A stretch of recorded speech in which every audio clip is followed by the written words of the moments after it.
और आपके जो मुतालबे हैं उन मुतालबों को हल करेगा। हम 10 साल से इस दिन का इंतजार करते आए। इससे पहले असेंबली के इंतखाबात 2014 में हुए।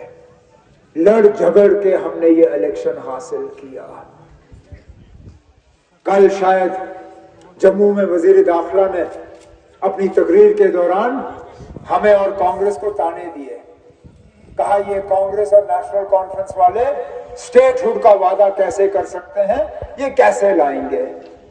अब मैं जनाब अमित शाह साहब को याद दिलाऊं, ये इलेक्शन भी आपने कोई अपनी मंजूरी से हमें नहीं दिया। लड़ झगड़ के सुप्रीम कोर्ट के जरिए हमने ये इलेक्शन जम्मू कश्मीर में करवाए। कल अगर जरूरत पड़ेगी, अगर आप अपनी मर्जी से हमें रियासत का दर्जा वापस नहीं दोगे, कोई बात नहीं, हम दोबारा सुप्रीम कोर्ट का दरवाजा खटखटाएंगे और अपना हक हासिल करेंगे। तभी तो जिस तरह आगा साहब ने कहा, हम उन तमाम ताकतों के खिलाफ आज लड़ रहे हैं जो हमें तबाही और बर्बादी के तरफ खींच के ले गए, जिन्होंने जम्मू कश्मीर को तहस नहस करने में कोई कसर बाकी नहीं रखी। बड़ी सियासी बातों पर आगा साहब ने रोशनी डाली। हमारी उन सियासी लड़ाइयों के बारे में उन्होंने बात की जो हमने करने हैं। जहां हम सियासी बात करते हैं, चाहे वो 370 को लेके हो, चाहे वो रियासत का दर्जा को लेके हो, लेकिन उसके साथ साथ आपके रोजमर्रा के मसले भी हैं, आपकी रोज की परेशानियां हैं जिनका हमें हल करना होगा, जिनका इलाज मौजूदा हुकूमत कर नहीं पाई। यहां नौजवान इतनी भारी तादाद में बैठे हैं। मैं इन नौजवानों से पूछता हूं, पिछले 10 साल में कितनों में से आपको रोजगार मिला?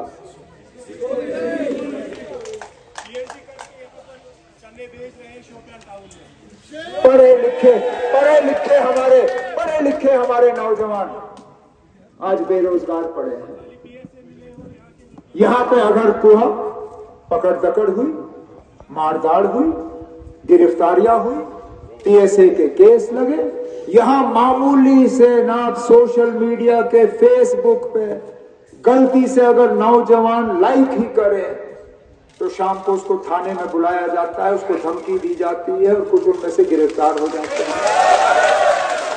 ये हम हैं नेशनल कॉन्फ्रेंस, जिसने अपने मंशूर में वादा किया है लोगों के साथ कि हमारी हुकूमत आते ही हम इस पीएसए के कानून को यहां से दफा करेंगे ताकि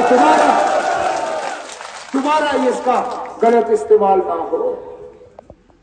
जहां पे हम नौजवानों के रोजगार की बात करते हैं, वहां उसके साथ साथ हमें इस बात का भी एहसास है कि मुफ्त तालीम बाबा ए कौम शेर कश्मीर ने हमें विरासत में दी थी।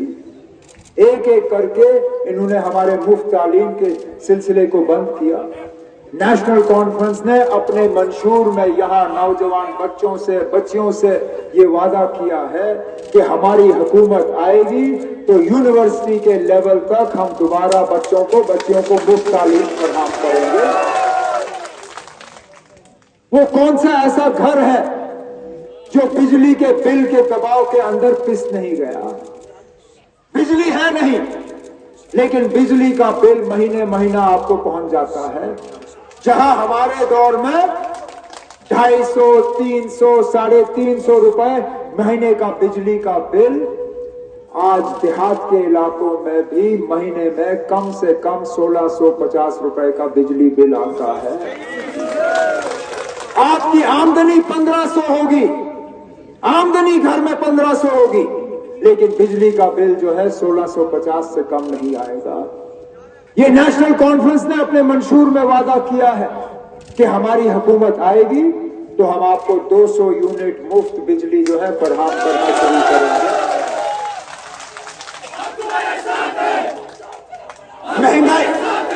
महंगाई का जो सिलसिला रहा, यहां आज घर चलाना लगभग नामुमकिन है। वजीर आजम साहब ने एक स्कीम के तहत गैस के चूल्हे बांटे। कहा लकड़ी मत जलाओ, गोबर मत जलाओ, ये गैस का चूल्हा ले लो, घर में गैस के चूल्हे पे आप जो है अपना खाना बनाओ।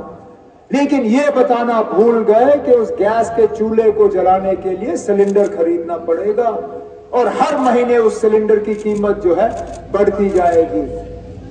नेशनल कॉन्फ्रेंस ने आप लोगों से वादा किया है कि हमारी हुकूमत आएगी, हम 12 सिलेंडर साल के मुफ्त उन घरों में पहुंचाएंगे जो आज उस चूल्हे को जलाने के काबिल है नहीं। इसी तरह हमारे सेब का जो है तहस नहस करके रखा है इस मरकजी हुकूमत ने। क्या कहते हैं ये बीजेपी वाले, जरा यहां आके बात करें। तकरीर में तो दावा किया था कि हम कश्मीर का सेब जो है बंबई पहुंचाते हैं। अब हमारा सेब तो बंबई क्या बाहर जाता था।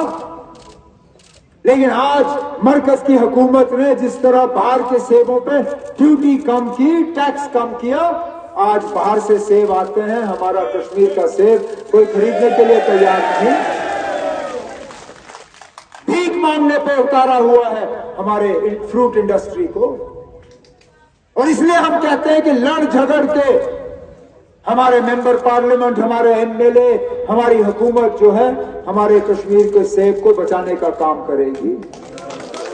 हमारे गुजर बकरवाल भाई जिनको फॉरेस्ट राइट एक्ट के तहत इन जंगलों का हक था, उन्हें इन जंगलों के हक से महरूम रखा गया है।